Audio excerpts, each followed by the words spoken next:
Hello friends, તો test of Kathiawadi રેસીપીમાં આપનું હાર્દિક સ્વાગત છે.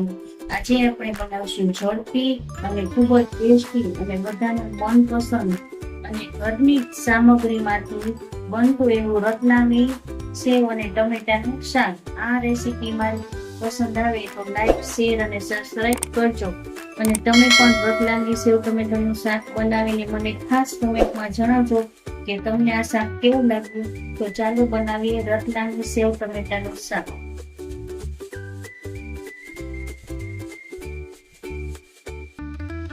રતલામી સેવનું અને ટમેટાનું શાક બનાવવા માટે મેં અહીંયા ધોઈને લૂછીને 2 ટમેટા લીધા છે. હવે એને આપણે આ ખમણીથી ખમણી નાખશું. આપણે આવી રીતે ખમણી નાખશું 2 ટમેટાને.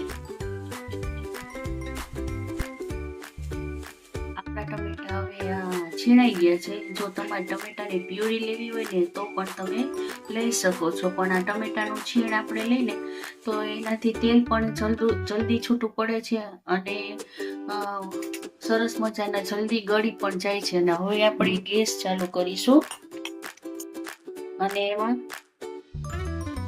3-4 ટેબલ સ્પૂન તેલ મૂકીશું. અને જો તમને શાકમાં ટમેટા વધુ ભાવતા હોય તો તમે વધુ પણ લઈ શકો છો ટમેટા. મેં 3 થી 4 ચમચી જેટલું તેલ લીધું છે અને હવે આપણું તેલ ગરમ કરવા મૂકીશું. હવે આપણું તેલ ગરમ થઈ ગયું છે એટલે અડધી ચમચી જીરું નાખશું, હિંગ નાખશું અને આ મરચા 1 નંગ સુધારેલું છે તે પણ એમાં તેની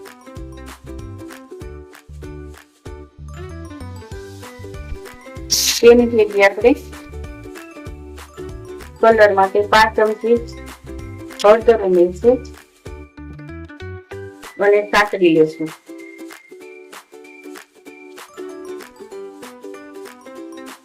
હવે આપણે આ સંતળાઈ ગયા છે મરચા અને હળદર એટલે આપણે ટમેટાનું છીણ ઉમેરી દઈશું. અહીંયા તમારે લસણ, ડુંગળી અને વઘાર કરવો હોય તો પણ કરી શકો છો. મરચા નાખ્યા ત્યારે આપણે પેલા ડુંગળી સાતળવાની, પછી આદુ, લસણ અને મરચાની પેસ્ટ સાતળવાની અને પછી ટમેટા સાતળવાના. અને હવે આપણે ટમેટાના પ્રમાણનું જ મીઠું નાખીશું, થોડુંક જ મીઠું નાખીશું કારણ કે આપણી સેવમાં પણ મીઠું હશે એટલે. અને 2-3 મિનિટ સુધી આને હલાવશું અને ચડવા દેશું.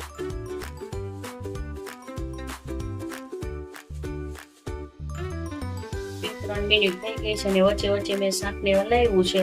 અને હવે આ તેલ આવી ગયું છે ઉપર એટલે આપણે આમાં 1 ચમચી મરચું નાખી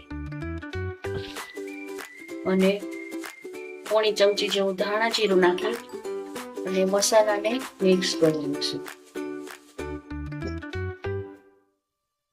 અને આ મસાલો તેલમાં થોડા ચડવા દઈશું.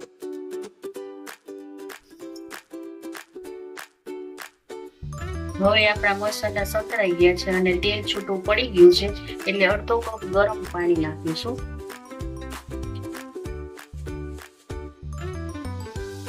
અને ફૂલ ગેસે ઉકળવા દેશું પાણીને આપણે.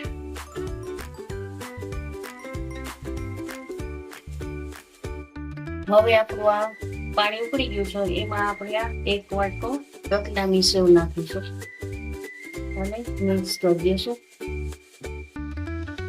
આ શાક ફ્રેન્ડ્સ એટલું બધું ટેસ્ટી ને એવું બને છે કે પંજાબી શાકને પણ તમે ભૂલી જશો. અને મારા બાળકોને તો આ શાક બહુ જ ભાવે છે અને એને રતલામી સેવ વધુ જ હોય છે મારા બાળકોને, એટલે મેં અહીંયા વધુ નાખી છે. તમે વધતા ઓછી પણ કરી શકો. અને આ થોડીક વાર આપણે ચડવા દઈશું આને.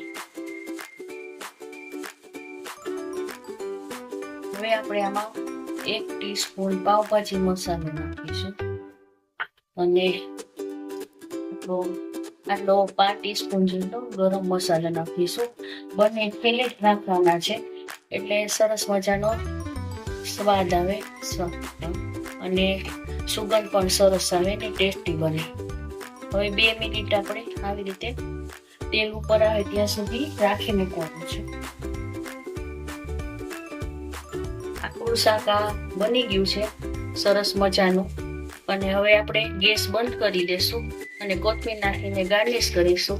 ફ્રેન્ડ્સ, આ શાક એટલું બધું સરસ લાગે છે કે વાત જ ન પૂછો. તમે એકવાર બનાવીને ટ્રાય કરજો.